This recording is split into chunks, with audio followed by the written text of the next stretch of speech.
Olá, estamos de volta com mais um programa do canal GE.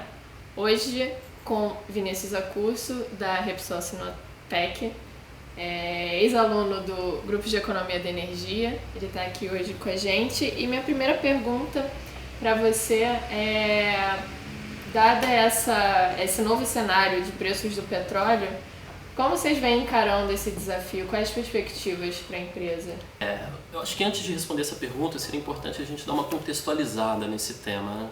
Se a gente pegar uma série histórica do preço do petróleo, a partir da década de 90, por exemplo, a gente vê que ao longo de toda a década de 90 e também na primeira metade dos anos 2000, o preço do petróleo sempre esteve abaixo de $40 por barril. Ou seja, é só com a recuperação da crise econômica mundial de 2008 que ele de fato sobe bastante, ele atinge um pico ali em $120 e depois se mantém estável mais ou menos durante uns 4 ou 5 anos em torno dos $100. Então, se a gente imaginar que um ciclo de vida de um projeto de petróleo tem em torno de 20, 30, 40 anos, imaginar que só 5 anos de preço do barril a $100, você conseguir estimar isso para frente nos próximos 20, 30 anos, de fato não seria uma coisa... não seria coerente da parte de uma empresa contar com um preço do barril tão alto durante tanto tempo assim. As empresas estão preparadas para lidar com uma queda no preço do barril. É claro que é um choque, é claro que ela vai lidar, é claro que as empresas vão ter que tomar atitudes no curto prazo com relação a isso, mas o tema do preço é só mais um entre tantas outras variáveis incertas que são da natureza da atividade de exploração e produção de petróleo. Verdade. E nesse cenário, como é que fica a viabilidade do pré-sal? A viabilidade do pré-sal, essa é a pergunta de $1 milhão. É a pergunta que estão todas as empresas, que está toda a indústria se fazendo nesse momento. Inclusive eu escrevi um trabalho, recentemente eu apresentei um trabalho no congresso na Colômbia, que o meu objetivo era exatamente responder essa pergunta. A gente construiu um caso hipotético de um desenvolvimento de um campo com características similares ao campo do pré-sal, e para tentar quantificar um pouco o impacto do preço, né, e de outras variáveis. A gente chega a duas conclusões principais, uma mais otimista, outra mais pessimista. A má notícia é que, de fato, uma queda dos preços do petróleo na ordem de $70, $60 por barril pode inviabilizar, pode colocar alguns projetos no limiar da viabilidade econômica.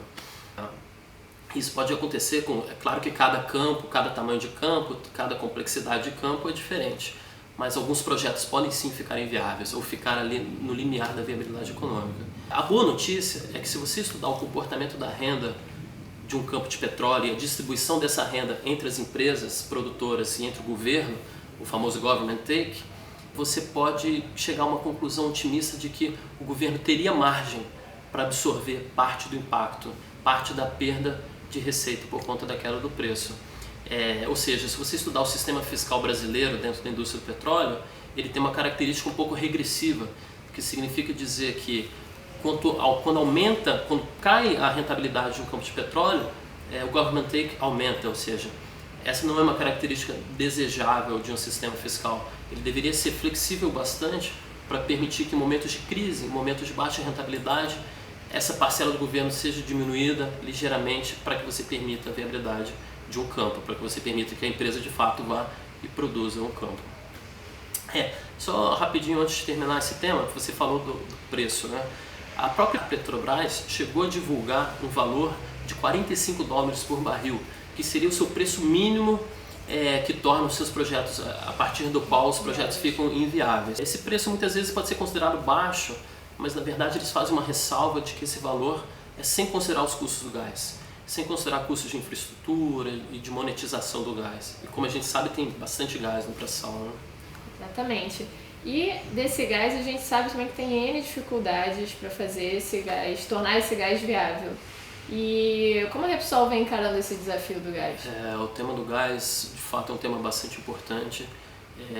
Tem sido descobertos grandes campos no pré-sal, com grandes volumes de gás e condensado, ou seja, uma mistura dos dois produtos, né?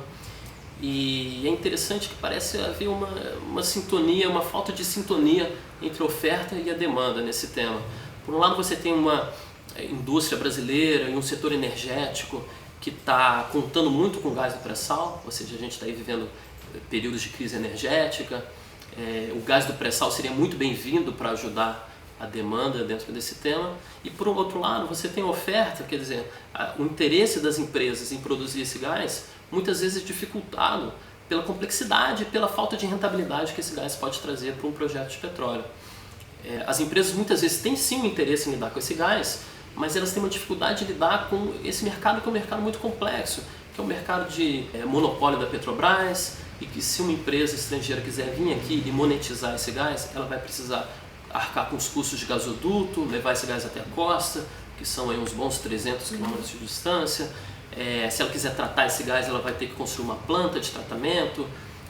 Se ela quiser adicionar mais valor a esse gás, quem sabe transformá-lo no GNL, são custos bastante grandes que muitas vezes, quando uma empresa considera toda a rentabilidade desse processo, muitas vezes a rentabilidade não é aquela esperada pela empresa, pode fazer com que as empresas decidam, inclusive, simplesmente reinjetar esse gás e não levar esse gás para a costa, que está sendo tão necessário aí pela indústria, né? Verdade. Pelo lado da demanda.